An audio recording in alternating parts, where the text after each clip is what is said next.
Heureux du résultat final, du fait qu'on se maintienne dans le groupe mondial et qu'on puisse se projeter sur une nouvelle campagne en 2023 avec de belles ambitions. On va attendre le tirage au sort demain, mais effectivement, avec cette équipe de France, si on est vraiment au complet, on peut avoir vraiment de belles ambitions pour 2023. Donc ça va être un peu la nature de mes mots ce soir au débriefing. Caroline, est-ce que tu peux déjà nous raconter de l'avant-match? Il y a le moment où le speaker égrène ton palmarès et l'ovation du public quand le Masters a été évoqué.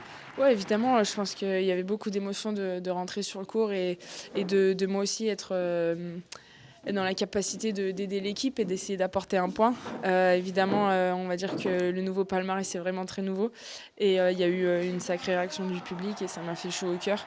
Je pense que l'enchaînement était tellement rapide que je réalise pas vraiment ce qui s'est passé parce que quand je suis arrivée, j'ai essayé de vraiment me concentrer directement sur le mode équipe de France et récupérer du plus vite possible pour pouvoir aider l'équipe. Et en tout cas, ouais, ça a été un grand moment, c'est sûr. Grâce à toi, grâce aux copines aussi hier, la France se maintient dans le groupe mondial. C'est une bonne nouvelle et ça donne beaucoup d'envie et d'ambition, j'imagine, pour 2023. Ouais, c'était l'objectif principal de ce week-end et je pense qu'on l'a réussi très, très bien. On a été solide hier avec Alizé. Diane nous a fait vivre de sacrées émotions pour sa première et ça s'est joué à peu, comme on peut le voir.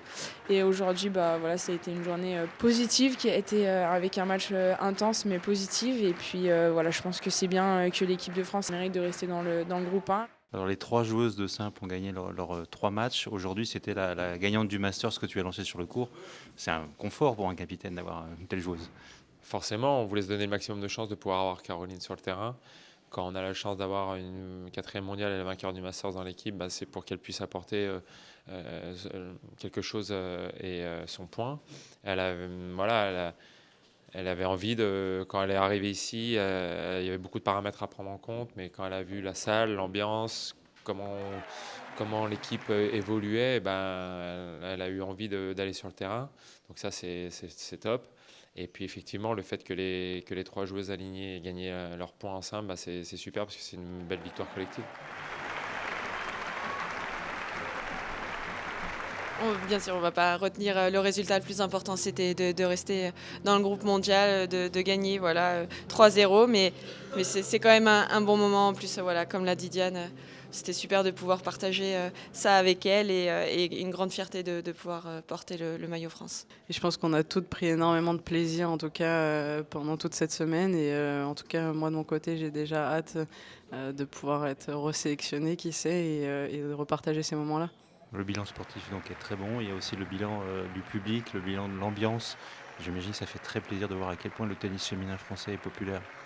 Et bien sûr, c'est fantastique de pouvoir revivre des vraies ambiances de Billie Jean King Cup dans ce format où on reçoit ou alors on se déplace, mais il n'y a rien qui remplace ça. Et nous, pour notre part, on a la chance d'avoir l'opportunité de jouer en France et d'avoir une équipe de la fédération et toutes ces équipes derrière qui sont capables d'organiser un tel événement en si peu de temps. Et on a pu avoir le côté chaleureux du public du Nord dans cette magnifique salle du Chaudron au Portrait.